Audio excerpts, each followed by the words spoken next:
दोस्तों I hope आप सब लोग अच्छे होंगे। आज की क्लास है गवर्नमेंट स्कीम को देखेंगे जो न्यूज़ में रही हैं और हम लोग इसको मिनिस्ट्री वाइज देखेंगे। सबसे पहले हम लोग एग्रीकल्चर मिनिस्ट्री को देखेंगे और ऐसे ही हम लोग अलग अलग मिनिस्ट्री के पिछले 2 साल में जितनी भी योजनाएं या फिर कुछ स्कीम है वो सारी न्यूज़ में थी, उनको एक जगह आपको मिलेगा। और ये लेक्चर आपके यूपीएससी का एग्ज़ाम दे रहे हो या यूपी पीसीएस का एग्ज़ाम दे रहे हो या किसी भी स्टेट का एग्ज़ाम दे रहे हो, प्रीलिम्स अगर टारगेट 2024 है तो उसके लिए इम्पोर्टेंस है। ठीक है? तो बात करें योजनाओं में, हमने बता दिया योजनाएँ जो है देखिए, तो एक तो होती है स्टेट गवर्नमेंट जो है 100% जो है फाइनेंस करती है। दूसरा जो होता है वो सेंट्रल स्पॉन्सर्ड होता है। स्पॉन्सर्ड का मतलब होता है कुछ शेयर राज्य का होता है और सेंट्रल का होता है। एक होता है सेंट्रल सेक्टर स्कीम होती है, उसमें 100% फाइनेंस जो होता है वो केंद्र करता है। तो बेसिक डिफरेंस आपको पता चल गया होगा। तो जैसा कि हमने बताया कि ministry of agriculture and farmers welfare से रिलेटेड जितने भी 2 साल से न्यूज में हैं, उन सबको स्कीम को हम लोग देखेंगे। अगर आपको क्लासेस पसंद आए और क्लासेस की पीडीएफ की रिक्वायरमेंट हो तो आप हमारा टेलीग्राम चैनल ज्वाइन कर सकते हैं। इन सब की सारी की लिंक आपको, क्लासेस की लिंक, कौन कौन सी क्लासेस हुई हैं, सारी की लिंक डिस्क्रिप्शन बॉक्स में मिल जाएगी। आप वहाँ से ज्वाइन कर सकते हैं टेलीग्राम, या डायरेक्ट स्कैन कर सकते हैं और हमारा व्हाट्सअप पेज भी ज्वाइन कर सकते हैं। और इसके साथ साथ अगर क्लासेस पसंद आ रही तो हमारे 2 चैनल है, इनको सब्सक्राइब भी कर सकते हैं। इसके अलावा अगर आप आर ओ टारगेट कर रहे हैं जो आने वाला एग्ज़ाम है, तो आप इन लिंक्स पर जो है डायरेक्ट जो है क्लिक करके डायरेक्ट प्लेलिस्ट पर आप जा सकते हैं, जो हमने स्पेशल जो है आर ओ के लिए क्लासेस ली हैं। तो बात करें, सबसे पहली योजना है कृषि अवसंरचना निधि यानी एग्रीकल्चर इंफ्रास्ट्रक्चर फंड। एक चीज़ आपको ध्यान रखना है, हम टू द पॉइंट बात करेंगे, एग्जाम ओरिएंटेड बात करेंगे। सबसे पहली बात इसमें क्या जानना है कि कृषि अवसंरचना निधि यानी कि एग्रीकल्चर इंफ्रास्ट्रक्चर फंड क्या है। ये सेंट्रल सेक्टर स्कीम है, यानी 100% जो है ये सेंट्रल जो है फाइनेंस करता है। सबसे पहली बात ये ध्यान रखनी है। इसका उद्देश्य क्या है? इसका उद्देश्य है देश में कृषि संबंधी जितने इंफ्रास्ट्रक्चर में सुधार करना है। ठीक है? प्रकार की तो बात की, हमने बता दिया कि सेंट्रल सेक्टर स्कीम है। इसको जो है लागू कौन करेगा? तो उसके लिए जो है नाबार्ड जो है इसको कार्यान्वयन एजेंसी के रूप में नियुक्त किया गया है। नाबार्ड का फुल फॉर्म होता है राष्ट्रीय कृषि एवं ग्रामीण विकास बैंक। इसकी अवधि क्या होगी? इसकी अवधि होगी वर्ष 2032 से 33 तक। ठीक है? अन्य उद्देश्य की बात करें तो जैसे एग्रीकल्चर में आप देखेंगे फसल की कटाई के बाद जो है उसका मैनेजमेंट और कम्युनिटी एग्रीकल्चर होता है, उनके एसेट्स के जो होता है उनके माध्यम से उन्हें जो है मध्यम और जो है लॉन्ग टर्म में फाइनेंस की सुविधा उपलब्ध करवाना। तो बेसिक चीज़ें आपको एग्रीकल्चर इंफ्रास्ट्रक्चर फंड के बारे में पता चल गई होंगी। अब क्वेश्चन क्या पूछेगा? अगर ऑप्शन देगा तो कौन सी स्कीम है? सेंट्रल सेक्टर स्कीम है, यानी 100% कौन सेंट्रल फाइनेंस करता है। दूसरा इसका उद्देश्य पूछ लेगा, इसका उद्देश्य है देश के कृषि संबंधी इंफ्रास्ट्रक्चर में सुधार करना। टारगेट पूछ लेगा, यानी अवधि कब तक है? 2032-33 तक है।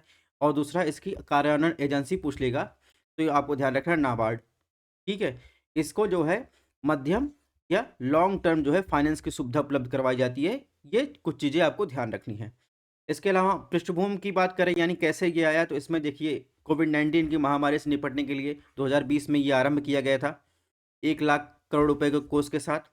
लाभार्थी की जो बात करें तो इसमें किसान, प्राथमिक कृषि ऋण समितियां, किसान उत्पाद संगठन, स्वयं सहायता समूह, राज्य कृषि एजेंसियां, जो विपणन एपीएमसी मंडी हैं, तो ये जो है लाभार्थी होंगे, यानी इनको जो है लोन दिया जाएगा इंफ्रास्ट्रक्चर के लिए। ठीक है? तो आपको ये चीज़ें ध्यान रखनी है। फाइनेंशियल जो सहायता की बात करें तो इसके तहत जो है फसल की कटाई के उपरांत यानी पोस्ट हार्वेस्ट मैनेजमेंट, ये चीज़ आपको ध्यान रखना, पोस्ट हार्वेस्ट मैनेजमेंट परियोजना की स्थापना के लिए ब्याज सहायता, क्रेडिट गारंटी के रूप में ये वित्तीय सहायता दी जाएगी। और इसके अलावा अगर बात करें पात्र जो हैं, यानी कौन इसके लिए लाभार्थी पात्र, सामुदायिक संपत्ति परियोजना की बात करें तो निर्यात क्लस्टर सहित फसलों के क्लस्टरों के लिए आपूर्ति श्रृंखला अवसंरचना प्रदान करने हेतु ये परियोजना चिन्हित की गई है। ठीक है? तो इसमें जो है केंद्र, राज्य, स्थानीय सरकारों, उनकी एजेंसियों द्वारा ये पूर्ण परियोजनाएं की जाएंगी। ठीक है? और इसके जैविक आगत की बात करें, इसमें बायोस्टिमुलेटर उत्पादन इकाइयाँ, स्मार्ट और सटीक कृषि के लिए इंफ्रास्ट्रक्चर, कुल मिलाकर यह इंफ्रास्ट्रक्चर प्रोजेक्ट है। ठीक है? 2020 में चालू किया गया है। इसके लिए लाभार्थी कौन कौन से? तो सामान्य किसान भी होंगे, प्राथमिक कृषि विपणन समितियां होंगी। तो ये जो है पॉइंट आपको याद रखना है। ठीक है? जो इंपॉर्टेंट पॉइंट थे वो आपको याद रखने हैं। सेकेंड आपको बताएं तो 10,000 नए कृषि उत्पाद संगठन यानी एफपीओ का जो है गठन किया जा रहा है, ये न्यूज़ में था। और ये भी जो है 100% जो है फंडेड है सेंट्रल गवर्नमेंट के द्वारा, यानी सेंट्रल सेक्टर स्कीम है। इसका प्रकार उद्देश्य की बात करें, इसका उद्देश्य है सदस्यों के लिए, यानी एफपीओ के जो सदस्य होंगे उनके लिए इकोनॉमिक ऑफ स्केल और बाजार पहुंच में सुधार करना। एफपीओ क्या है? एफपीओ एक जनरल यानी जेनरिक नाम है, जिसका अर्थ होता है इसमें कंपनी एक्ट के तहत या संबंधित राज्य की जो कोऑपरेटिव सोसाइटी है उसके तहत यह पंजीकृत होते हैं, यानी एफपीओ शामिल होते हैं। इनका काम होता है, इनका गठन जो होता है कृषि और उसके संबंधित क्षेत्र के उत्पादन और विपणन यानी सेल करने के पैमाने की अर्थव्यवस्था के माध्यम से सामूहिकता के लाभ को उद्देश्य का ये इनका जो है क्या होता है, एफपीओ का टारगेट होता है। अब लाभार्थी कौन कौन होंगे? तो एफपीओ के जो शामिल सदस्य होंगे उनकी न्यूनतम संख्या मैदानी क्षेत्रों में 300 की गई है। पूर्वोत्तर एवं पहाड़ी क्षेत्रों में एफपीओ के सदस्य जो है 100 होंगे। ठीक है। और कौन सी एजेंसी इसको कार्यान्वित करेगी? तो आपको ध्यान रखना है 9 कार्यान्वित एजेंसियां जो है और एफपीओ गठन करने में मदद करेगी। अन्य उद्देश्य की बात करें तो 2027-28 तक 10,000 नए एफपीओ गठन का और उसे संवर्धन करना इसका जो है अन्य उद्देश्य है। तो मेन की पॉइंट आपको पता चल गया।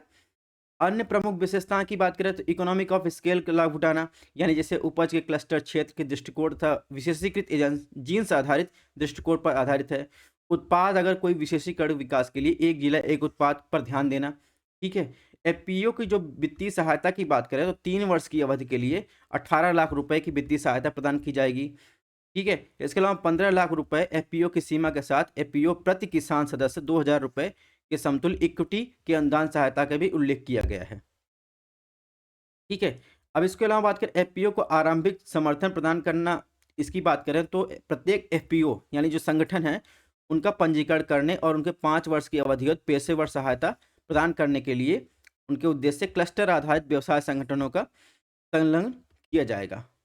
ठीक है। अब हमने बताया 9, इसमें जो कारण इम्प्लीकेशन जो है एजेंसी की बात करें तो इसमें देखेंगे लघु किसान व्यापार संकाय और इसके अलावा एनसीडीसी और नाबार्ड। ठीक है, नाफेड। और इसके अलावा जो उत्तर पूर्व क्षेत्रीय कृषि विपणन लिमिटेड है जो तमिलनाडु में एसएफएसी है, हरियाणा का एसएफएसी है, वाटर सेफ डेवलपमेंट, ये सब क्या है कार्यान्वयन एजेंसियां हैं, इसके द्वारा ये कार्यान्वित किया जाए। संस्थागत ढांचा की बात करें, ठीक है, तो राष्ट्रीय परियोजना प्रबंधन एजेंसी समग्र परियोजना का मार्गदर्शन समन्वय के संबंधित सूचनाओं का संकलन करेगी। ठीक है।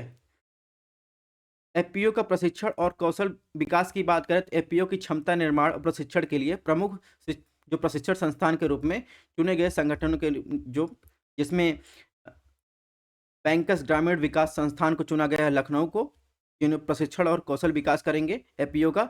और इसके अलावा लक्ष्मणराव इनामदार राष्ट्रीय सहकारी अनुसंधान विकास अकादमी को जो गुरुग्राम में स्थित है इनको चुना गया है। जो एफपीओ संगठन 10,000 लगाए जाएंगे या स्थापित किए जाएंगे उनको जो है स्किल करना, ये इन दोनों का काम है। नेक्स्ट योजना की बात करें तो प्रधानमंत्री किसान मानधन योजना यानी PMKMY, तो ये भी जो है सेंट्रल सेक्टर स्कीम है, यानी 100% जो है फंडेड सेंट्रल गवर्नमेंट करता है। अगर इसका उद्देश्य की बात करें, उद्देश्य क्या है? इसका उद्देश्य है लघु और सीमांत किसानों को वृद्धावस्था में सुरक्षा करना और उन्हें सामाजिक यानी सोशल सिक्योरिटी स्कीम है। टू द पॉइंट अगर आपको याद करना हो तो ये क्या है, एक सोशल सिक्योरिटी स्कीम है। ठीक है। इसके लाभार्थी कौन होंगे ये चीज़ आपको ध्यान रखना है। 18 से 40 वर्ष की आयु के वर्ग के लोग जो लघु और सीमांत किसान जो 2 हेक्टेयर के कृषि भूमि के स्वामी हैं। ठीक है। और LIC जो है इसका मैनेजमेंट करेगा। अन्य उद्देश्य की बात करें, इसका उद्देश्य जो है लघु सीमांत वृद्ध कृषकों को सोशल सिक्योरिटी की सहायता प्रदान करना, क्योंकि उनके पास जो है वृद्धावस्था के जो आजीविका की निरंतर हानि की स्थिति में रहता है। ठीक है। तो ये की पॉइंट हो गए। और बहुत सारी चीज़ें इसमें है कि प्रमुख विशेषताएं जैसे कौन योजना के लिए अपात्र होगा, तो इसमें सभी संस्थागत भूमि धारक, संवैधानिक पदों के पूर्व और वर्तमान धारक। ठीक है। और पूर्व और वर्तमान मंत्री, राज्य मंत्री, लोकसभा और राज्यसभा, विधानसभा और राज्य विधान परिषद के जो वर्तमान या पूर्व सदस्य हैं, नगर निगम के पूर्व वर्तमान महापौर, जिला पंच, ये सब जो है अपात्र होंगे। इसके अलावा अंतिम मूल्यांकन वर्ष आयकर भरने वाले सभी व्यक्ति, इसके अलावा पेशेवर डॉक्टर, इंजीनियर। ठीक है। तो ये सब जो है क्या होंगे, अपात्र। इसमें राष्ट्रीय पेंशन यानी NPS जैसी अन्य सामाजिक सुरक्षा योजनाओं में शामिल लघु एवं सीमांत किसान, तो ये ध्यान रखना है कौन योजना के लिए अपात्र होंगे। ये सब जो है क्या है, कैटेगरी अपात्र होंगे। तो ऑप्शन इसी में से दिया जाएगा कौन अपात्र है इसमें। लाभ की बात करें तो पेंशन जो है 60 वर्ष की आयु प्राप्त करने पर 3,000 रुपये प्रतिमाह दी जाएगी, जिसमें अगर स्वैच्छिक और अंशदायी यानी बात करें कितना योगदान, तो मासिक अंशदान की बात करें तो योजना में प्रवेश की आयु के आधार पर 55 से 200 रुपये के बीच पेंशन निधि अंशदान करेगा। और समान या बराबर अंशदान की बात करें, केंद्र सरकार जो है अंशदाता द्वारा अंशदान की गई राशि के बराबर ही योगदान करेगा। यानी कुछ इसमें जो शेयर धारक होंगे वो, और जो है केंद्र सरकार में अंशदान करेगी। पारिवारिक पेंशन की बात करें तो किसान की अगर मृत्यु हो जाती है, उस स्थिति में मृतक की पत्नी पति की पेंशन की 50% राशि पारिवारिक पेंशन के रूप में भुगतान किया जाएगा। ठीक है, अगर 60 वर्ष पहले 60 वर्ष बाद उसकी मृत्यु हो जाती है तो पत्नी या पति कोई भी होगा, ध्यान रखिएगा पत्नी या पति शामिल है, उसके अलावा बेटा उटा कोई शामिल नहीं है, तो उसे 50% जो टोटल पेंशन की राशि है उसे प्राप्त की जाएगी। ठीक है, जो दिव्यांग है उनके लिए क्या प्रावधान है कि, तो इसमें 60 वर्ष की आयु प्राप्त करने वाले पहले दिव्यांग अगर हो जाता है, ठीक है, तो पति पत्नी या बाद में इस योजना को जारी रखने का हकदार होगा, दिव्यांग के लिए है। ठीक है, बाहर निकलने का प्रावधान, समय से पूर्व अगर कोई बाहर निकलना चाहता है इस योजना से, तो इस योजना में जब शामिल होने की तारीख से 10 वर्ष के भीतर बाहर निकल सकता है।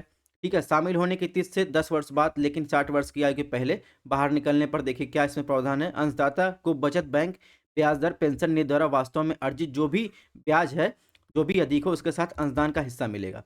लेकिन अगर 10 वर्ष के भीतर बाहर निकलता है तो अंशदाता को बचत बैंक ब्याज दर के साथ अंशदान का हिस्सा मिलेगा।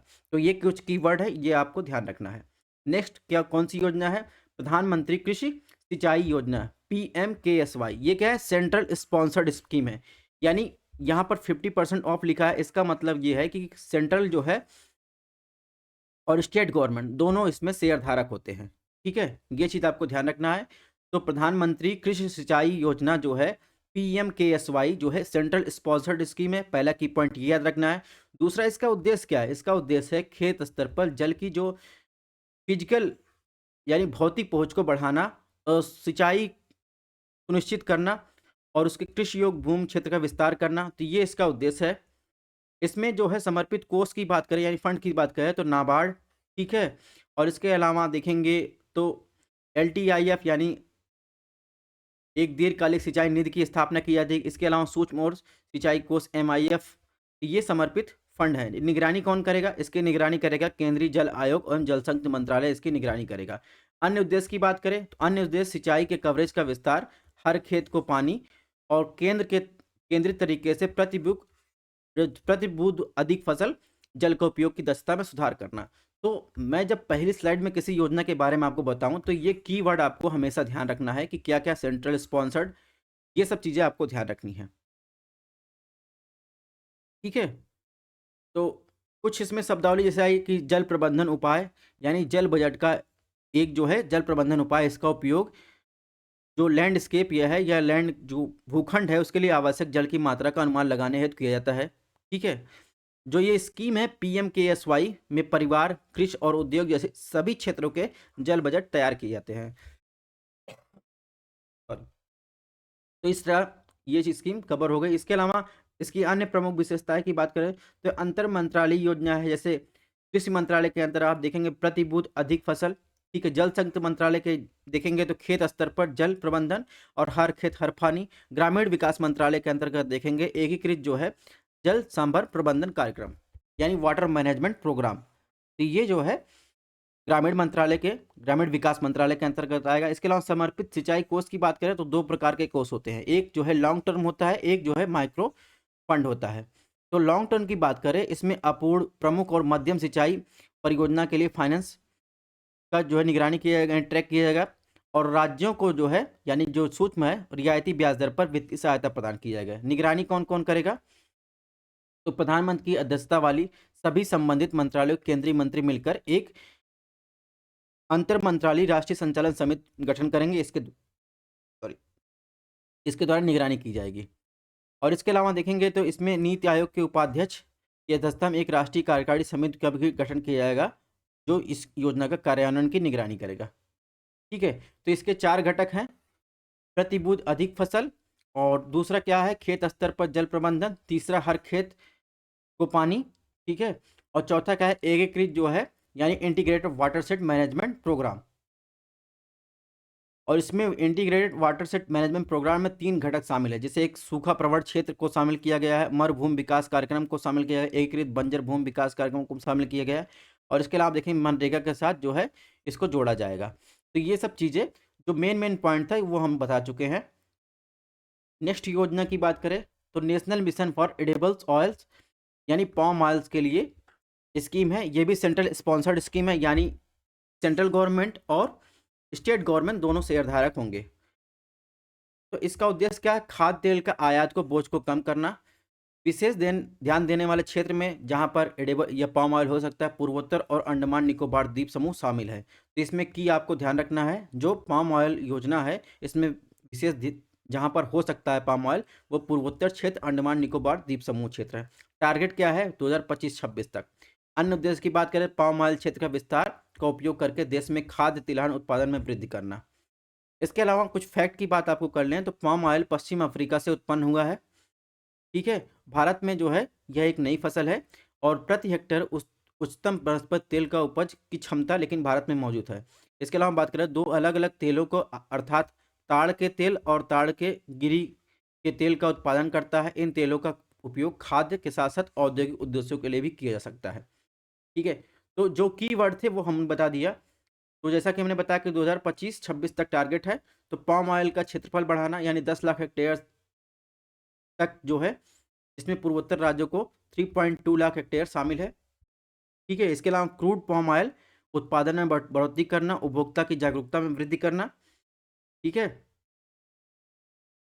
तो इसमें कुछ सहायता भी दी जाएगी इसे पाम ऑयल को लगाने के लिए। एक तो इंटरक्रॉपिंग के लिए इनपुट प्रदान की जाएगी, बीज उद्यान और पौधशाला की स्थापना की जाएगी, बोरवेल जैसे जो जल संचयन इंफ्रास्ट्रक्चर है उनकी स्थापना की जाएगी, ठीक है।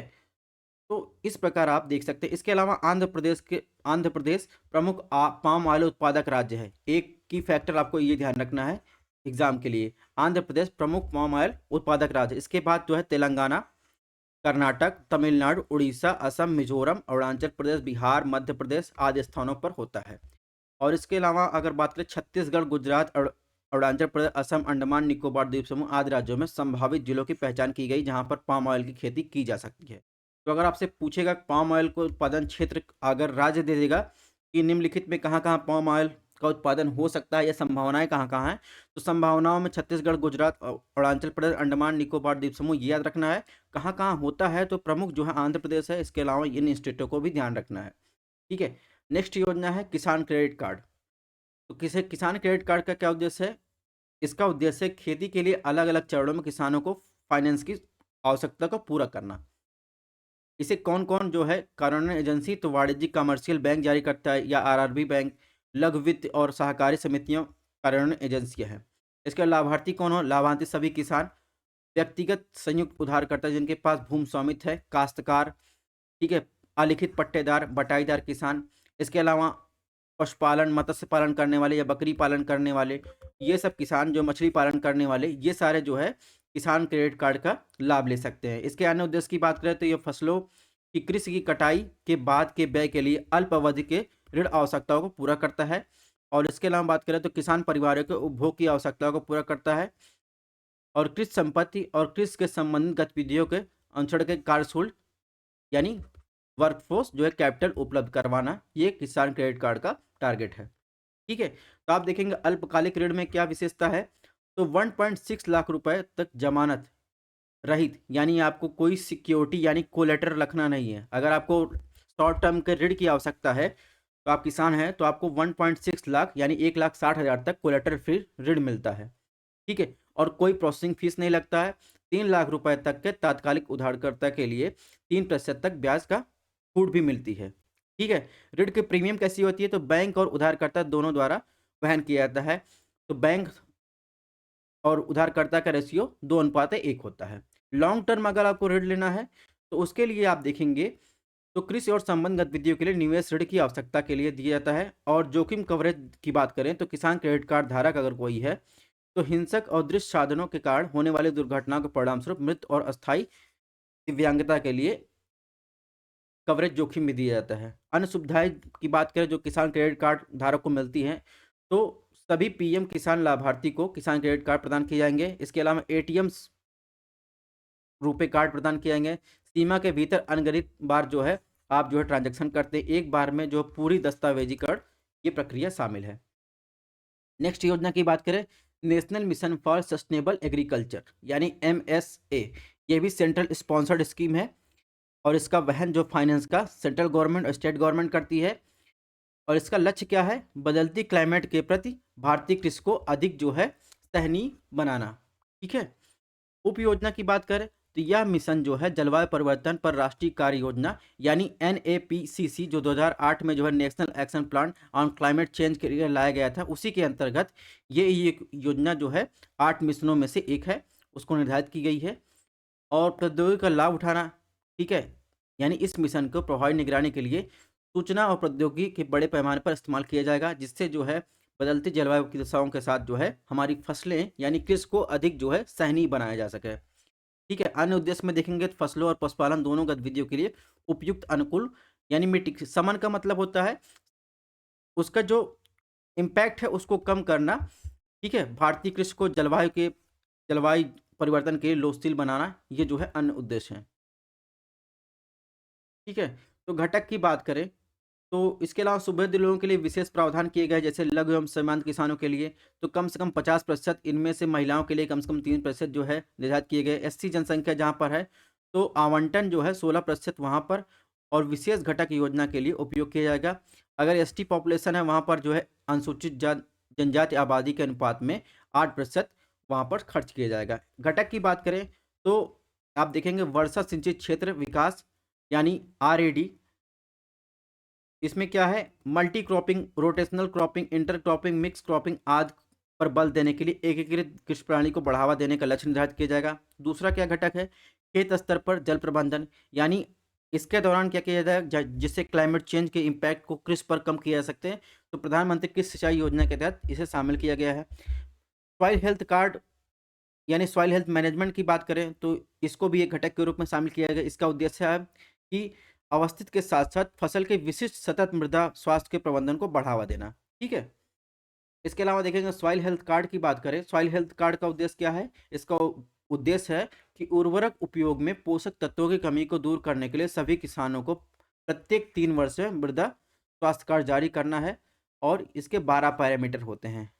अब इन 12 पैरामीटर की बात करें तो प्रमुख जो माइक्रो पोषक तत्व होते हैं जिनमें NPK यानी सोडियम, कैल्शियम, पोटास और गौण पोषक तत्व में सल्फर। ठीक है। सूक्ष्म पोषक तत्व में आप देखेंगे जिंक, फेरस, कॉपर, ठीक है, मैग्नीशियम।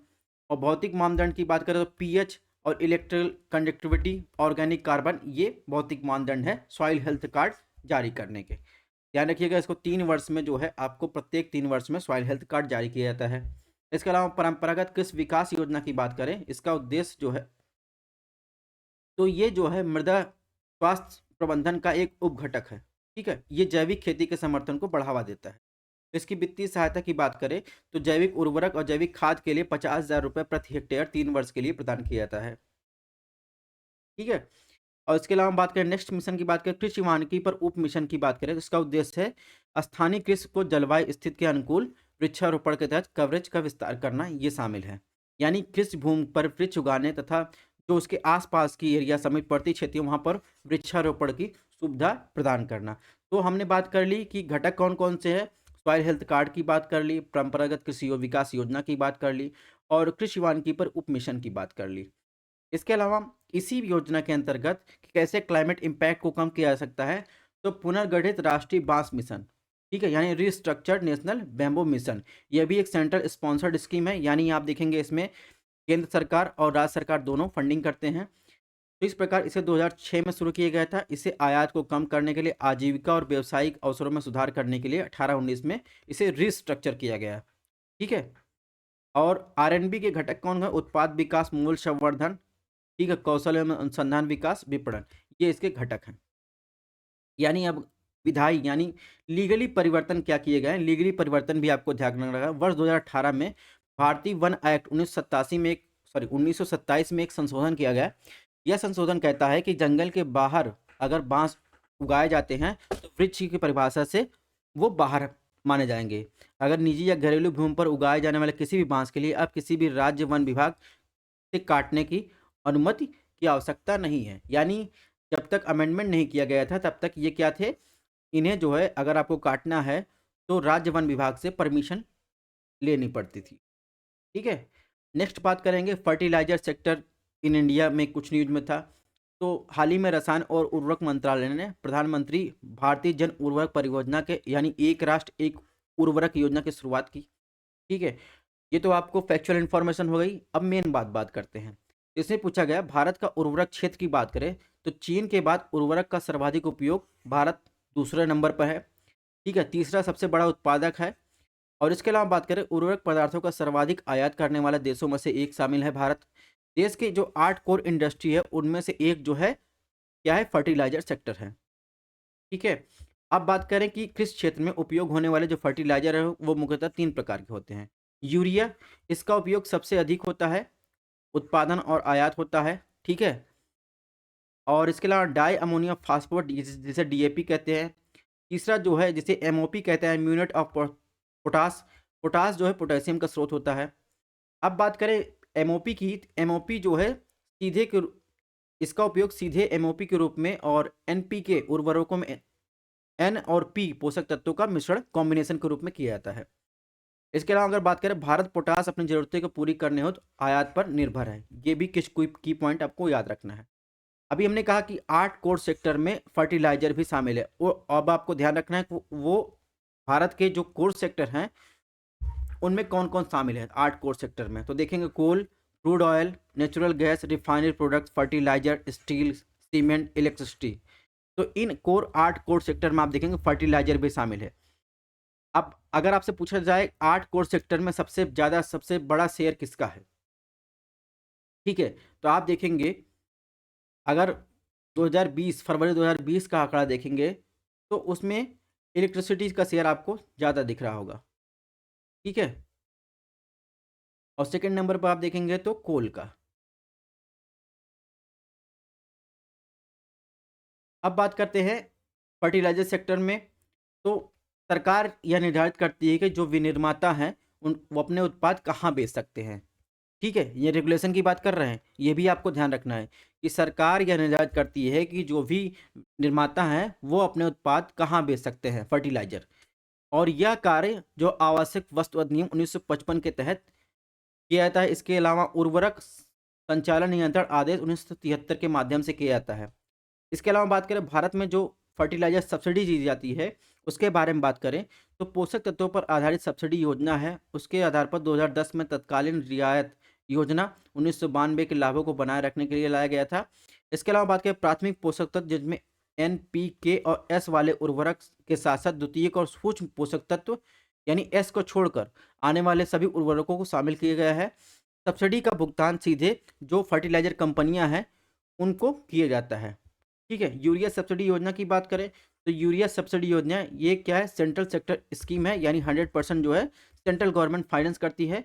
किसानों को वैधानिक रूप से अधिसूचित जो अधिकतम खुदरा मूल्य है MRP पर यूरिया प्रदान की जाएगी। ठीक है, तो ये भी आपको ध्यान रखना है। 2018 से DBT के उपयोग किया जा रहा है जिसमें ई उर्वरक प्लेटफॉर्म से बिक्री हेतु पंजीकृत होने वाले कोई कंपनी सब्सिडी का दावा कर सकती है। तो ये चीज़ें आपको ध्यान रखिए।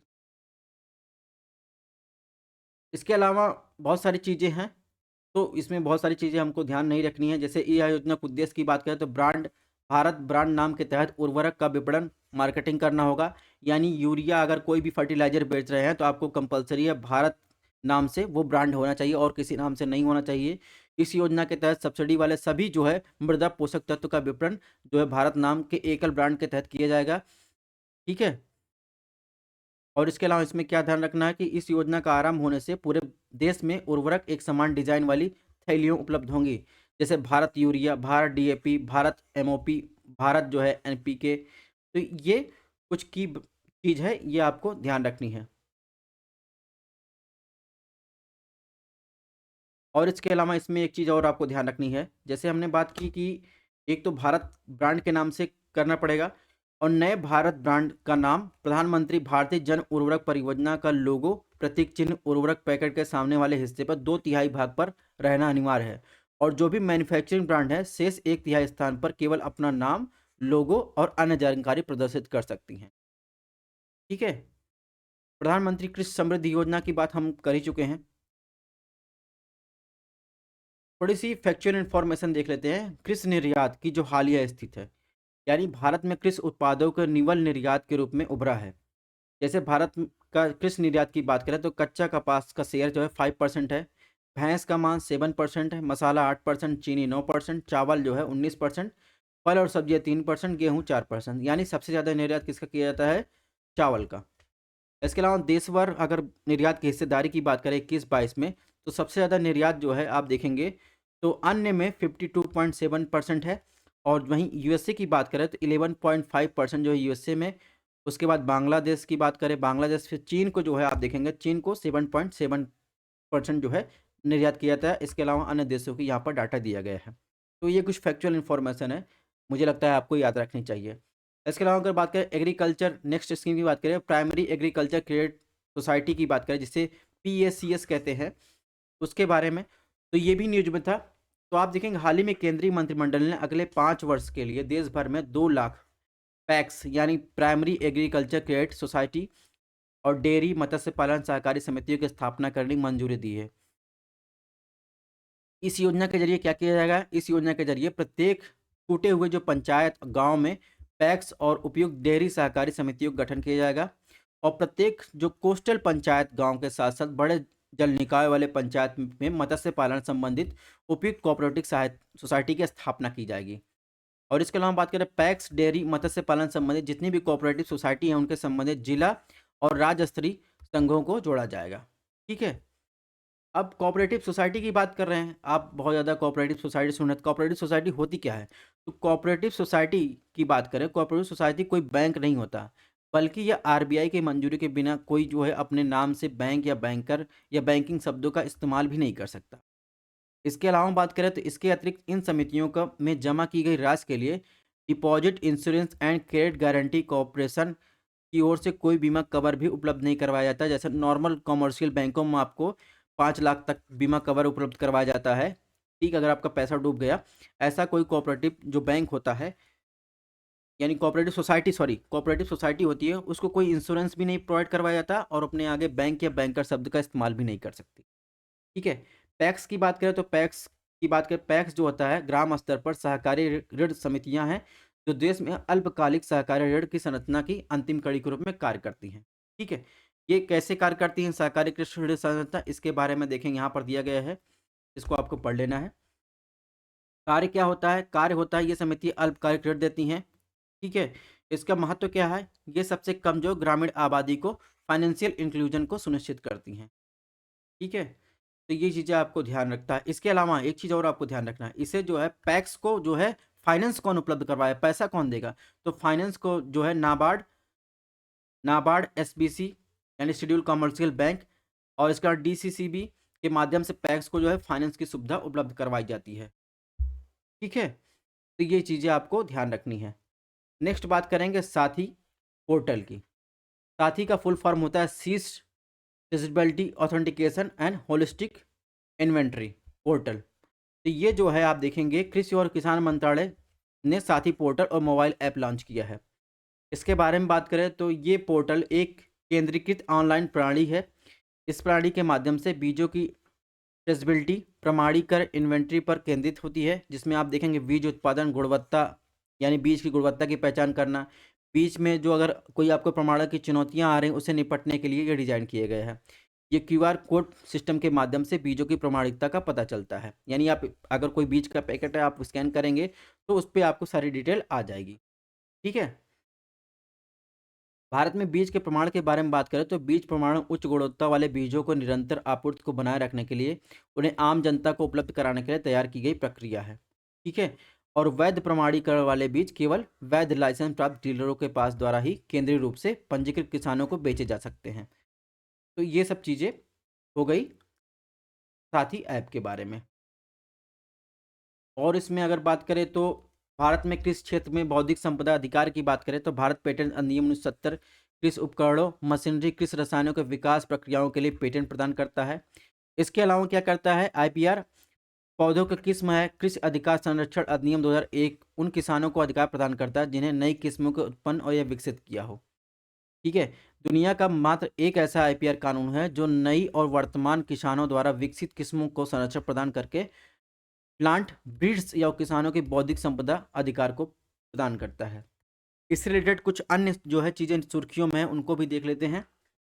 जैसे एक न्यूज में था ओपन सोर्स सीड्स मूवमेंट, यानी जिसे ओएसएसएम कहते हैं। इसका पक्ष यह है कि पादप जो जेनेटिक और उनके भौतिक लक्षण वाले व्यक्तियों या निगमों के स्वामित्व में नहीं हो सकते हैं, ना ही होने चाहिए। ठीक है। ओपन सोर्स सीड्स मूवमेंट, इसके तहत क्या होता है? इसके तहत ओपन सोर्स सीड्स वाले बीज को अनुवांशिकी को यानी जेनेटिक को संरक्षित रखा जाता है और हमेशा सार्वजनिक रूप से उपलब्ध सुनिश्चित की जाती है। और इसके अलावा उपयुक्त उद्देश्य की बात करें, ओपन सोर्स लाइसेंस के तहत नई किस्म जो उपलब्ध कराकर पूरा किया जाता है। इसके तहत निम्नलिखित उपबंध किए गए हैं। जैसे अगर बात करें किसी भी बीज को जो है उसके आगे के विकास के निजी संपदा बनाने की अनुमति नहीं है। इस तरह के पेटेंट पौधों के किस्म संरक्षण को हतोत्साहित किया गया है। तो ये सब चीज़ें पर हम ध्यान रखना है। इसके अलावा अगर बात करें तो अभी आपने बीच में देखा होगा टमाटर, प्याज, आलू महंगे हो रहे होंगे, तो उनके बारे में जैसे उनके उत्पादन की उपयुक्त दशाएं कौन कौन सी होती है, मृदा कैसी होनी चाहिए, अग्रणी उत्पादक राज्य जैसे आंध्र प्रदेश, मध्य प्रदेश, कर्नाटक टमाटर उत्पादन अग्रणी राज्य है। प्याज उत्पादन महाराष्ट्र, कर्नाटक, मध्य प्रदेश।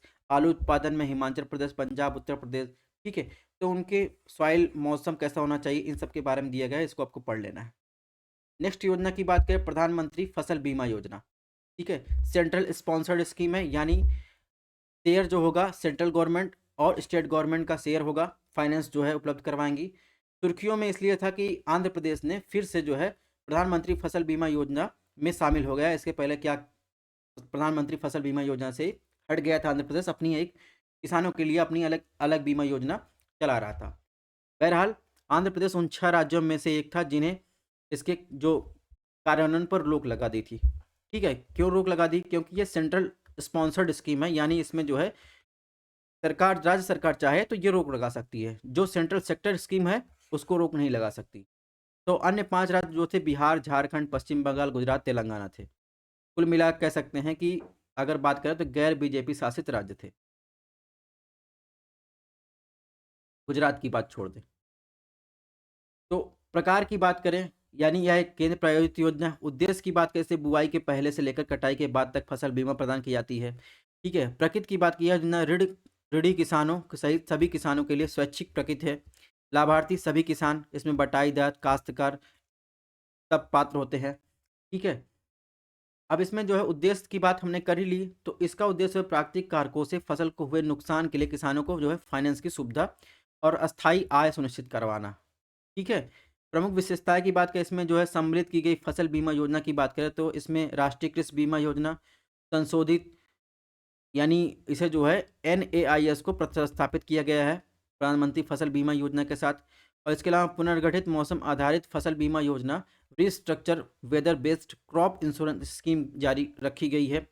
किसानों द्वारा भुगतान किए जाने वाले प्रीमियम की दर की बात करें तो प्रीमियम की दर जो होती है, अगर कोई किसान जो है वाणिज्यिक और बागवानी फसल 5%, खरीफ फसल के लिए 2%, रबी फसल के लिए 1.5%, ये जो है प्रीमियम रखा गया है। ठीक है। इसके अलावा बात करें केंद्र सरकार द्वारा भुगतान किए जाने वाले प्रीमियम की, तो पूर्वोत्तर राज्यों में जो है केंद्र सरकार जो वहन करता है वो 90% करता है, अन्य राज्यों के लिए 50% है। ठीक है। एपीआर की बात करें, एपीआर का 30% वर्षा सिंचित क्षेत्रों के लिए और फसलों के लिए है, और एपीआर का 25% सिंचित क्षेत्रों और फसलों के लिए है। और इसके अलावा बात करें फसल की कुल बीमित राशि की बात करें तो एमएसपी वाली फसलें जो है, चाहे राज्य और यूटी या तो प्रति इकाई खेती वाले क्षेत्र में फसल उगाने के लिए निर्धारित आवश्यक वित्त है, या एमएसपी पर औसत उपज के जिला स्तर पर मूल्य का चयन कर सकते हैं। ठीक है। इसके अलावा बिना एमएसपी वाली फसलों को जो है ये फॉर्म गेट प्राइस निर्धारित किया जाता है। ठीक है। तो ये बातें हो गई प्रधानमंत्री फसल बीमा योजना की। इतनी सारी बातें आपको बहुत काफ़ी हैं कि बहुत ज़्यादा आपको डिटेल में ले जाने की ज़रूरत नहीं है कि इसमें बहुत सारी चीज़ें पूछ ली जाएंगी। सीधे-सीधे उद्देश्य पूछा जाएगा। और एक चीज़ और, ये जो तकनीक है, इसमें स्मार्टफ़ोन रिमोट सेंसिंग का उपयोग किया जाता है, ठीक है? और इसके अलावा अन्य प्रावधान की बात करें, आधार कार्ड आपके पास होना अनिवार्य है। राज्य अपनी बीमा कंपनियाँ स्थापित कर सकते हैं। बीमा कंपनियों को 3 वर्ष के लिए व्यवसाय का आवंटन किया जाएगा। जोखिम कम कवरेज के लिए, यानी अर्थात जिन्हें जोखिम में शामिल नहीं किया गया है, मूल कवरेज जो है अनिवार्य है। और ऐड एंड कवरेज की राज्यों को विवेकाधिकार है। सामान्य जो एक्सक्लूजन है, उनमें आप देखेंगे युद्ध और परमाणु जोखिम, दुर्भावनापूर्ण क्षति, रोकथाम योग्य अन्य जोखिमों से हुए नुकसान को कवर नहीं किया जाएगा, ठीक है? तो ये चीज़ें भी आपको ध्यान रखनी है। नेक्स्ट बात करें, प्रधानमंत्री किसान सम्मान निधि योजना, ठीक है? ये एक सेंट्रल सेक्टर स्कीम है, यानी 100% जो है सेंट्रल गवर्नमेंट फाइनेंस करती है। इसी के तहत आप देखेंगे 6,000 रुपए दिए जाते हैं, ठीक है?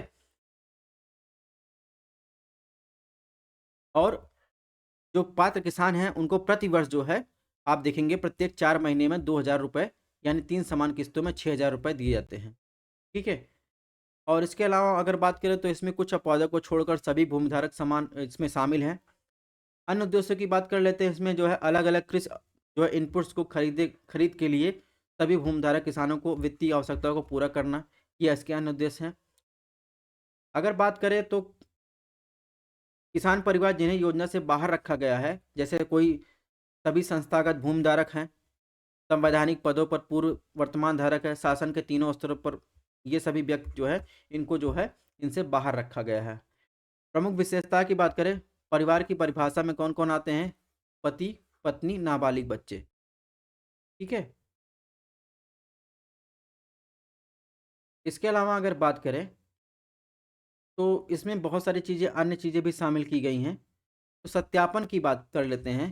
तो भौतिक सत्यापन मॉड्यूल में प्रत्येक 5% लाभार्थी का सत्यापन, आधार कार्ड का प्रमाणीकरण अनिवार्य, आयकर दाता डेटाबेस का सत्यापन करना, ये सब चीज़ें भी आपको ध्यान रखना है। भूमि अनिवार्य रिकॉर्ड की जहाँ तक बात है, तो इसमें जो है वनवासी पूर्वोत्तर राज्य झारखंड, जहाँ भूमि रिकॉर्ड के लिए अलग प्रावधान है, तो ये सब चीज़ें भी आपको ध्यान रखना है, ठीक है? अब एक चीज़ और आपको इसमें ध्यान रखना है, जैसे इसमें अगर हम बात कर रहे हैं प्रधानमंत्री किसान सम्मान निधि स्कीम की, ये तो बात कर ली है हमने कौन-कौन से कैसे-कैसे पहचान की जाए, लेकिन ये ज़िम्मेदारी किसकी है? ये ज़िम्मेदारी है लाभार्थी किसान की पहचान करना, ये है राज्य और केंद्र शासित प्रदेश की ज़िम्मेदारी है, कौन इस योजना के लिए पात्र होगा, प्रधानमंत्री सम्मान किसान निधि की, ठीक है? वैसे तो है सेंट्रल सेक्टर स्कीम। अब बात करेंगे mission for integrated development of horticulture, ठीक है? ये क्या है? सेंट्रल स्पॉन्सर्ड स्कीम है, यानी स्टेट गवर्नमेंट, सेंट्रल गवर्नमेंट दोनों फाइनेंस की सुविधा उपलब्ध करवाते हैं, ठीक है?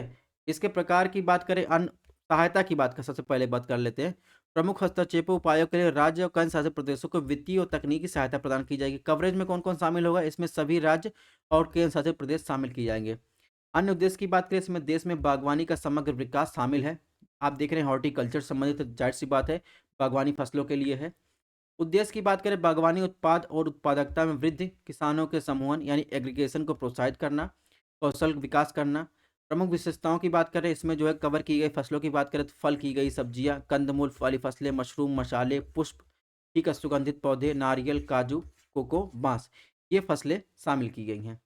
वित्त की साझेदारी की बात करें तो भारत सरकार 60%, अन्य राज्य सरकार 40, और भारत सरकार की बात करें तो राज्य सरकार जो है पूर्वोत्तर और हिमालयी राज्यों में जो है 90% जो है राज्य सरकार करेगी, 10% जो है आप देखेंगे तो भारत सरकार करेगा। सॉरी, ये उल्टा है। इसमें पूर्वोत्तर हिमालयी राज्यों में 90% जो है ये भारत सरकार करेगी, और 10% जो है राज्य सरकार करेगा, ठीक है? इसके अलावा देखिए, अगर बात करें राष्ट्रीय बागवानी बोर्ड, नारियल विकास बोर्ड, केंद्रीय बागवानी संस्थान, नागालैंड और राष्ट्रीय स्तर पर एजेंसियों के लिए मामले में केंद्र सरकार 100% योगदान करेगा। तो ये कुछ जो है साझेदारी ही आपको याद रखना है। राज्यों को सहायता की बात करें तो नर्सरी टिश्यू कल्चर इकाई की स्थापना, जैविक कृषि और प्रमाणन में सहायता करेगा, मधुमक्खी पालन किसानों को प्रशिक्षण में, अगर आपको नए बाग लगाने, उद्यानों की स्थापना में, ये सब सहायता करेंगे। मार्केटिंग इंफ्रास्ट्रक्चर में सहायता करेंगे, ठीक है? इससे संबंधित कुछ उप योजनाएँ हैं, जैसे राष्ट्रीय बागवानी मिशन, पूर्वोत्तर हिमालयी क्षेत्रों के लिए बागवानी मिशन, राष्ट्रीय बागवानी बोर्ड, नारियल विकास बोर्ड, केंद्रीय बागवानी संस्थान नागालैंड। तो इन सब के बारे में भी दिया गया है, इसको आपको देख लेना है। तकनीकी और सलाहकार सहायता के बारे में आपको पढ़ लेना है। और बात करें तो अन्य जो है पहले जो है इसके अधीन जो की गई थी, तो आप देखेंगे चमन का उपयोग करके समन्वित बागवानी का मूल्यांकन जो है करना। इसमें प्रमुख जो है 12 राज्यों और 185 जिलों को चयनित 7 प्रमुख बागवानी फसलें की गई थी, जिसमें आम, केला, चकोतरा, आलू, प्याज, मिर्च, टमाटर, ये चमन योजना के अंतर्गत लाए गए थे। ठीक है। हॉर्नेट की बात करें तो हॉर्नेट परियोजना जो है एमआईडीएच के तहत वित्तीय सहायता प्रदान करने के लिए एक वेग सक्षम कार्य प्रवाह आधारित प्रणाली है। ठीक है। तो इतना काफ़ी है, क्योंकि इतना आप लोग एब्जॉर्ब कर लें वही बहुत है, एक योजना के बारे में इतना डिस्कस करना। अदर स्कीम की बात करें यानी मिसलेनियस जो है इनिशिएटिव लिए गए हैं उनके बारे में, जैसे ई नैम चर्चा में था, ये भी सेंट्रल स्पॉन्सर्ड स्कीम है। 100% जो है आप देखेंगे सेंट्रल गवर्नमेंट द्वारा जो है वहन किया जाता है। तो ई नैम क्या है? एक Akhil Bharatiya electronic trading portal है, जिसमें आप देखेंगे कृषि जिनसों के लिए एकीकृत राष्ट्रीय बाजार का निर्माण मौजूदा एपीएमसी मंडियों का एक नेटवर्क बना रहा है। ठीक है। वित्त पोषण कौन करता है? Aggregate tech infrastructure. बस इतना आपको ध्यान रखना है। ठीक है। नोडल कार्यान्वयन एजेंसी की बात करें तो लघु कृषक व्यापार संघ ई नैम के क्रियान्वयन एजेंसी है। ये हो गया। इसके अलावा नेक्स्ट स्कीम थी, ये भी सेंट्रल स्पॉन्सर्ड स्कीम है, integrated scheme for agriculture marketing scheme, egg market. ठीक है। पोर्टल। तो ये भी 100% सेंट्रल फंडेड स्कीम है। इसका उद्देश्य क्या है? बागवानी और संबंध क्षेत्रों सहित कृषि क्षेत्रों के विपणन योग्य जो अधिशेष को प्रभावी मैनेजमेंट के लिए कृषि विपणन बुनियादी ढांचे का विकास करना। ठीक है। यानी सिंगल विंडो के माध्यम से कृषि विपणन संबंधी जानकारी गवर्नमेंट टू जो कंज्यूमर या नागरिक है उनको ई गवर्नेंस पोर्टल पर उपलब्ध हो जाती है। एक मार्केट के जो मेजर कंपोनेंट है वो 5 घटक है, जैसे ऑनलाइन जो है आप देखेंगे arrivals, pricing, reporting, performing monitoring system. ठीक है। SMS emailing, registration, marketing profile update. ठीक है। Region below MSP transaction, national agriculture market atlas. ये सब जो है कंपोनेंट है। इसके अलावा आप देखेंगे तो और चीज़ें इसमें नहीं ध्यान रखनी है। नेक्स्ट स्कीम की बात करें, national mission on agriculture extension and technology, NMFAT. ये भी सेंट्रल स्पॉन्सर्ड स्कीम है, यानी स्टेट गवर्नमेंट सेंट्रल गवर्नमेंट दोनों वहनी करती है। इसका उद्देश्य क्या है? यह प्रौद्योगिकी प्रसार के नई संस्थागत व्यवसायों के माध्यम से विस्तार सिस्टम को कृषि किसान आधारित और किसानों के प्रति जवाबदेह बनाना है। ठीक है। इसे कृषि प्रौद्योगिकी प्रबंधन एजेंसी के तहत प्रारंभ किया गया है। अब इसमें क्या-क्या शामिल किया गया है? तो आप देखेंगे कि सूचना प्रसार के लिए व्यापक भौतिक पहुँच और प्रसार इंटरैक्टिव तरीके से आईसीटी का उपयोग, मशीनीकरण को बढ़ावा देने के संस्थान को मजबूत करना, किसान उत्पाद संगठन यानी एफपीओ के गठन के लिए किसानों के हित समूह के लिए एकजुट करना। ठीक है। मुख्य घटक की बात करें तो इसमें कृषि विस्तार उपमिशन, कृषि मशीनीकरण उपमिशन, बीज और रोपण उपमिशन, पौधा संरक्षण, पौधे के संग्रोध उपमिशन। तो ये सब जो है इसके घटक हैं। ठीक है। इतना आपको ध्यान रखना है। फॉर्म्स ऐप जो है यानी फॉर्म्स मैकेनिज्म सॉल्यूशन ऐप है, ये एक मोबाइल ऐप है। इसका काम क्या है? यदि कोई किसान है उसकी मदद करना। किस में मदद करना? कृषि मशीनरी या उपकरण किराए पर लेना है, या उसे पुरानी मशीनरी सेल करनी है या खरीदनी है, उसके लिए जो है फॉर्म किसान ऐप है, सॉरी फॉर्म ऐप है। ठीक है। नेक्स्ट योजना की बात करें, प्रधानमंत्री अन्नदाता संरक्षण अभियान यानी पीएम आशा। इसका उद्देश्य क्या है? किसानों के लाभकारी मूल्य उपलब्ध कराना, यानी राज्यों और यूटी प्रदेशों के पास पूरे राज्य के लिए एक खरीद सीजन में जो मूल्य समर्थन योजना या मूल्य अंतर भुगतान योजना लागू करने का विकल्प है, वे इन्हें विशेष रूप से असूचित तिलहन फसलों के संबंध में लागू किया जाता है। ठीक है। तो आपको पता चल गया कि प्रधानमंत्री अन्नदाता आय संरक्षण योजना क्या है। ये चीज़ें आपको पता चल गया। अब इसमें जैसे मूल्य समर्थन योजना के तहत, तो इस योजना के तहत केंद्रीय नोडल एजेंसी द्वारा दलहन, तिलहन, कोपरा यानी नारियल गिरी की भौतिक खरीद की जाती है। और इस खरीद को व्यय और खरीद के कारण होने वाले नुकसान का वहन कौन करता है? केंद्र सरकार करता है। इसके अलावा अगर बात करें मूल्य भुगतान अंतर योजना की बात करें, इसमें सभी तिलहन फसलों को कवर किया जाता है। इसके लिए एमएसपी सूचित किया जाता है, और इस प्रकार जो है किसानों को एमएसपी और बिक्री मूल्य के अंतर का सीधा भुगतान किया जाता है। नेक्स्ट बात करें प्रौद्योगिकी निजी खरीद और स्टॉकिस्ट योजना की बात करें, इसके परिचालन में निजी क्षेत्र के प्रायोगिक आधार पर भागीदारी की जाएगी। तिलहनों के मामले में राज्यों के लिए प्रायोगिक आधार पर पीपीएस आरंभ करने का विकल्प है, यानी प्रायोगिक निजी खरीद स्टॉकिस योजना। ठीक है, तो इतना डिटेल में आपको नहीं घुसना है, टू द पॉइंट आपको याद रखना है। ठीक है, वैसे भी आपको इतना सारी चीज़ें पढ़नी है। नेक्स्ट स्कीम है national innovation on climate resilient agriculture, निकरा। ठीक है, तो इसे जो है आईसीएआर द्वारा प्रारंभ किया गया है। इसका उद्देश्य क्या है? रणनीतिक अनुसंधान प्रौद्योगिकी प्रदर्शन के माध्यम से जलवायु परिवर्तन जलवायु संबंधी सुविधता के प्रति भारतीय कृषि को लोकशील बनाना। इसके 4 घटक हैं: रणनीतिक अनुसंधान, प्रौद्योगिकी प्रदर्शन, क्षमता निर्माण, प्रायोजित यानी प्रतिस्पर्धा अनुसंधान। नेक्स्ट क्या है? नेक्स्ट जो है मिसलिनियस टॉपिक में attracting and retaining of youth and agriculture, ARYA. इसका उद्देश्य क्या है? विविध कृषि और संबंध सेवा क्षेत्र उद्यमों की शुरुआत के लिए ग्रामीण क्षेत्रों में युवाओं को आकर्षित और उन्हें सशक्त बनाना। इस प्रकार आप देखेंगे इस योजना के अंतर्गत यानी आर्या के अंतर्गत चयनित जिलों में सतत आय और लाभकारी योजना को लागू करना और उनसे जो है रोजगार के माध्यम से आय अर्जित करना। इसका कार्यान्वयन प्रत्येक राज्य के एक जिले में कृषि विज्ञान केंद्र कर रहा है और प्रत्येक जिले में या क्या 200 से 300 ग्रामीण युवाओं को उद्यमशील यानी एंटरप्रेन्योरशिप गतिविधियों में उन्हें स्किल करना शामिल है। कृषि विज्ञान केंद्र यानी KVK नॉलेज नेटवर्क, ये क्या है? ये भी आप देखेंगे तो ये सेंट्रल गवर्नमेंट द्वारा 100% फंडिंग है। इसका काम है, इसका उद्देश्य कृषि और उसके संबंध उद्यमों में स्थान विशिष्ट में प्रौद्योगिकी मॉड्यूल्स का आकलन करना। ठीक है, KVK निम्नलिखित के लिए स्वीकृत है: कृषि विद्यालय में, भारतीय कृषि अनुसंधान परिषद संस्थान, संबंधित सहकारी विभाग में, कृषि और कार्यरत गैर सरकारी संगठनों के लिए। अब ये करता क्या है? ये कृषि प्रौद्योगिकी के खेत स्तर पर परीक्षण करता है, सूचना प्रसार तकनीक अन्य मीडिया माध्यमों से इसे कृषि सलाह प्रदान करता है, अग्रिम पंक्ति में तकनीक प्रदान करता है, तकनीकी प्रदर्शन करता है और कृषि प्रौद्योगिकी में संसाधन ज्ञान केंद्र के रूप में कार्य करता है। विस्तार की बात करें, कर्मियों और किसानों की क्षमता का निर्माण करना एक कृषि विज्ञान केंद्र नॉलेज नेटवर्क का काम है। ठीक है, नेक्स्ट स्कीम की बात करें या नेक्स्ट न्यूज की बात करें तो national agriculture higher education project. इसका उद्देश्य क्या है? इसका उद्देश्य है बुनियादी ढांचे, फैकल्टी, छात्र उन्नति के समर्थन के लिए संसाधन और तंत्र का विकास करना। इसमें आप देखेंगे कृषि विद्यालयों को बेहतर गवर्नेंस और प्रबंधन के लिए साधन उपलब्ध करवाना।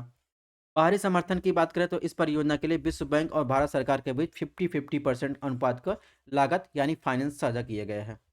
और इसके अलावा बात करें इस परियोजना में ICR यानी भारतीय कृषि अनुसंधान परिषद के शिक्षा विभाग में लागू किया जाएगा। इसके 3 घटक हैं। ठीक है, यानी पहला घटक कृषि विश्वविद्यालयों को सहायता प्रदान करना, दूसरे घटक में कृषि उच्चतर शिक्षा में नेतृत्व के लिए ICR में निवेश करना, तीसरे घटक में परियोजना प्रबंधन और लर्निंग शामिल है। नेक्स्ट बात करें तो फार्मर फर्स्ट। फार्मर फर्स्ट क्या है? जिसे हम फॉर्म कहते हैं, इसमें innovation, resource, science and technology शामिल है। ये जो है ICR ने शुरू किया। इसका उद्देश्य क्या है? प्रौद्योगिकी विकास और उसके जो है एप्लीकेशन के लिए किसान वैज्ञानिक इंटरफेरेंस को बढ़ावा देना। ठीक है, तो नेक्स्ट क्या है? एग्री उड़ान।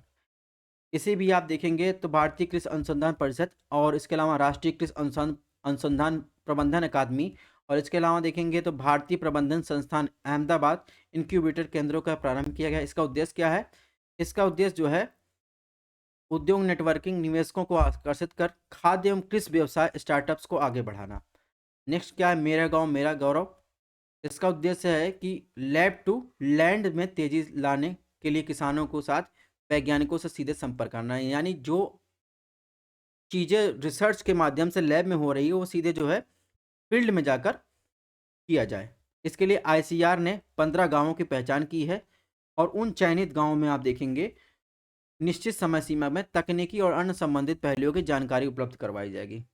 ठीक है, नेक्स्ट बात करें एग्री मार्केट इंफ्रास्ट्रक्चर फंड। तो 2000 करोड़ रुपए से प्रारंभिक कोष के साथ ये लॉन्च किया गया है, जिसमें 22,000 ग्रामीण कृषि बाजारों और 585 कृषि उपज समितियां यानी APMC मंडी की विकास किया जाएगा। ग्राम्स में मनरेगा अन्य सहकारी योजनाओं का उपयोग करके भौतिक इंफ्रास्ट्रक्चर को मजबूत किया जाएगा। ठीक है, और इसमें अगर बात करें तो ग्राम्स में यह उम्मीद की जा रही है कि किसानों को राष्ट्रीय कृषि और ग्रामीण विकास बैंक नाबार्ड के माध्यम से उपभोक्ताओं को थोक खरीदारों से सीधे बिक्री करने की सुविधा है। ये योजना आप देखेंगे, ये योजना जो है बजट 2017-18 में न्यूज में थी। ठीक है, नेक्स्ट बात करें कृषि संवाद। इसका उद्देश्य क्या है? यह एक ऑनलाइन इंटरफेरेंस है। इसके माध्यम से हितधारक सीधे आईसीआर से संपर्क कर सकते हैं और उस पर अपनी समस्या बता सकते हैं और प्रभावी समाधान प्राप्त कर सकते हैं। आप देखेंगे इसके माध्यम से क्या होता है, ई कृषि संवाद के माध्यम से तुरंत जो है उनको निदान उपचारात्मक उपाय प्राप्त कर मिल जाता है। जैसे रोगग्रस्त फसल हैं, जानवरों और मछलियों के लिए तस्वीरें अपलोड कर सकते हैं। ठीक है, विशेषज्ञों द्वारा उन्हें एसएमएस और वेब माध्यम से ये कृषि संवाद प्रदान किया जाता है। ई राष्ट्रीय कृषि एग्री मंडी, ठीक है, यानी ई रकम। ई रकम देखेंगे क्या है, इसका उद्देश्य क्या है? किसानों को उपज का उचित मूल्य दिलाने के लिए बिचौलियों का शिकार न होने में मदद करने के लिए एक नीलामी मंच है। ठीक है, इसे जो है एमएसटीसी लिमिटेड और central rail side warehouse company ने उनकी संयुक्त प्रमुख है और इसका भुगतान जो है किसानों को उनके सीधे बैंक खाते में किया जाता है नीलामी के माध्यम से। नेक्स्ट बात करें तो हॉर्निनेट किसान कनेक्ट ऐप, यह एक खोज करने में सक्षम एकीकृत प्रणाली है।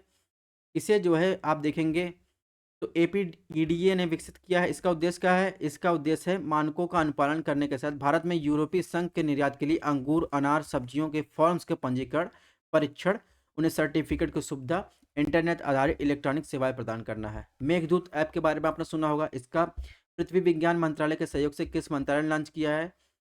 इसमें अगर बात करें इसका उद्देश्य क्या है? इसका उद्देश्य है किसानों को स्थानीय भाषाओं में अवस्थित फसल, पशुधन, विशिष्ट मौसम आधारित कृषि सलाह प्रदान करना। प्रदान की गई जो जानकारी वास्तविक समय पर आधारित नहीं होती है, यानी रियल टाइम नहीं होती है, लेकिन सप्ताह में 2 बार अपडेट किया जाता है।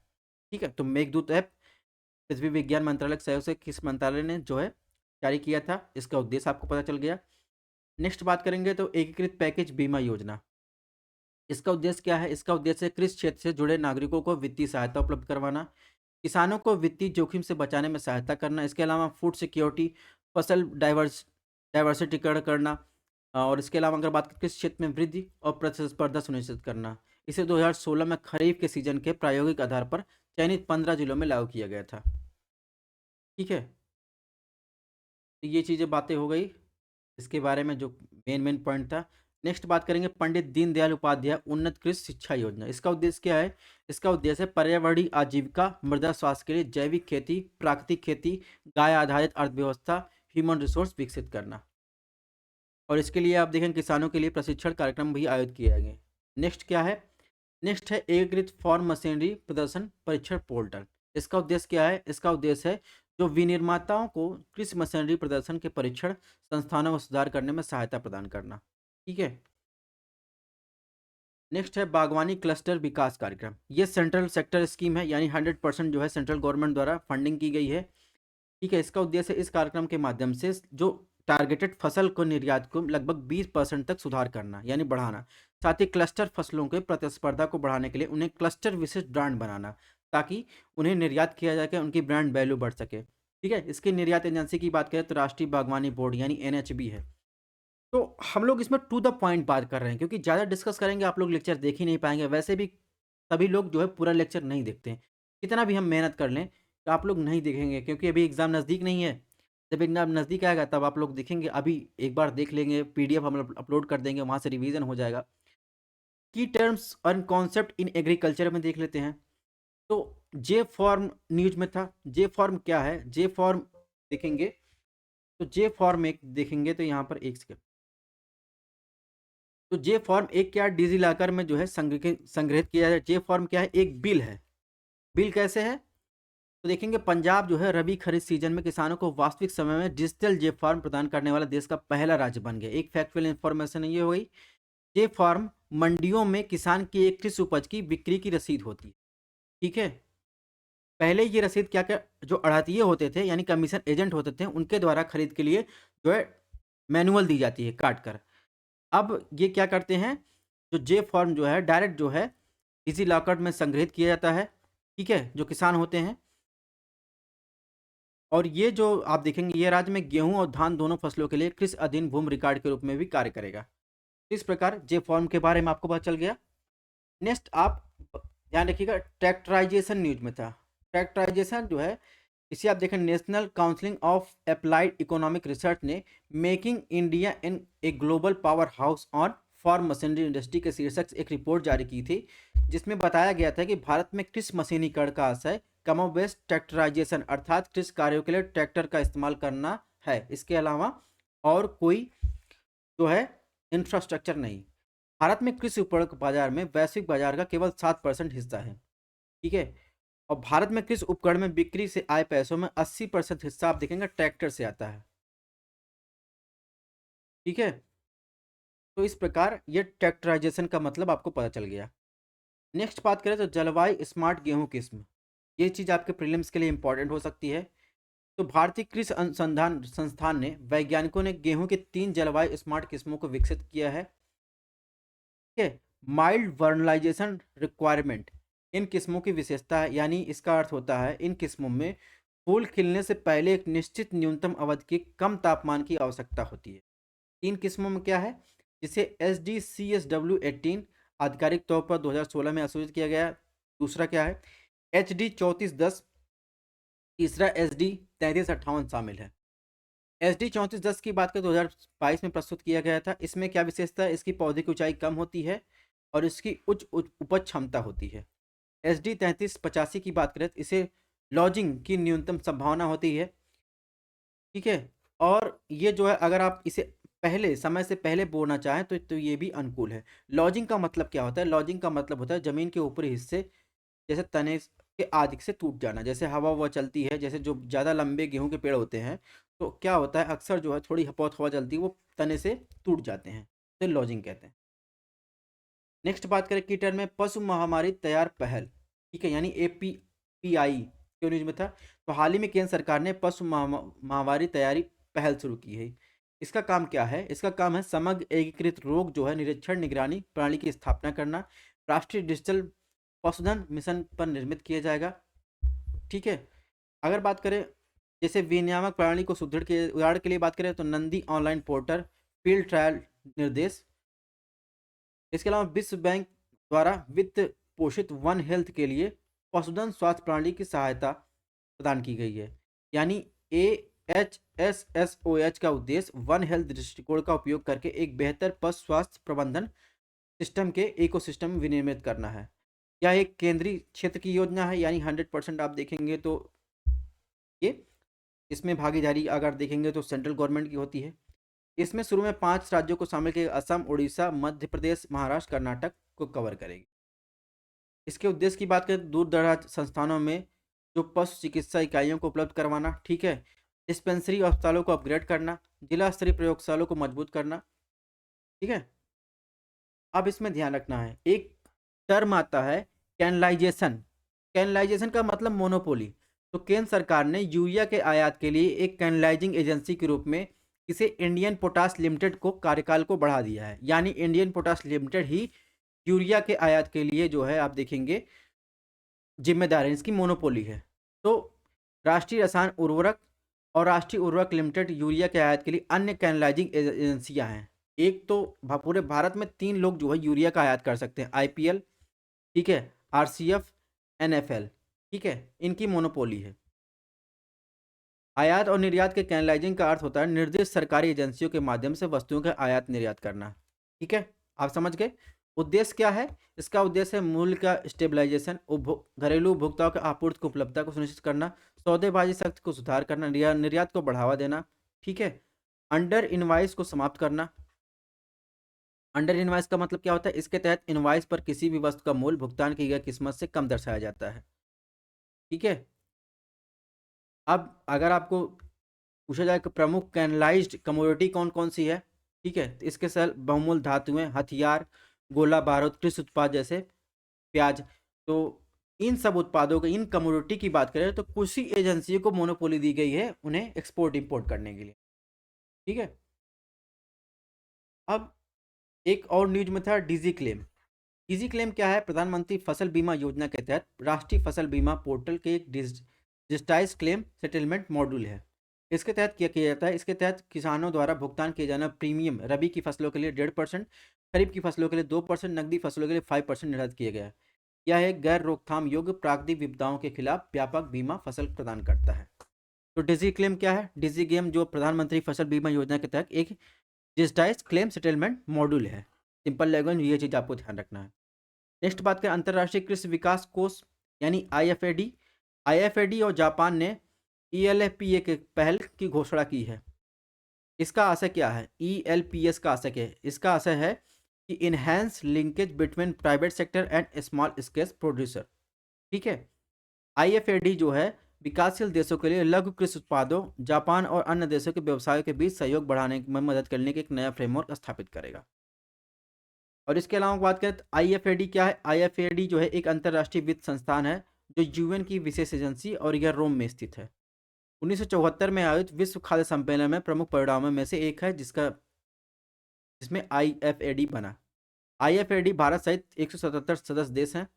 आईएफएडी जो है ग्रामीण लोगों के मध्य निवेश करता है।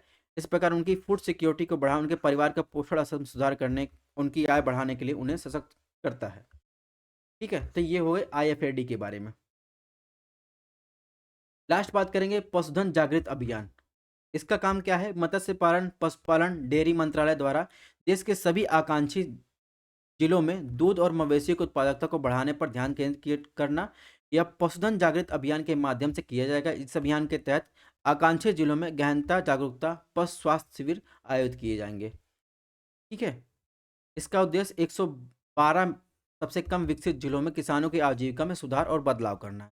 तो टू द पॉइंट आपको याद रखना है। ठीक है, तो इस प्रकार हमने एग्रीकल्चर से जितने 2 साल से जितने भी न्यूज़ में थे, इतना आपके लिए पर्याप्त है। इसकी पीडीएफ हमारे टेलीग्राम चैनल पर मिल जाएगी। अगर क्लासेस थोड़ी सी पसंद आ रही है चैनल को सब्सक्राइब कर सकते हैं। मिलते हैं नेक्स्ट लेक्चर में।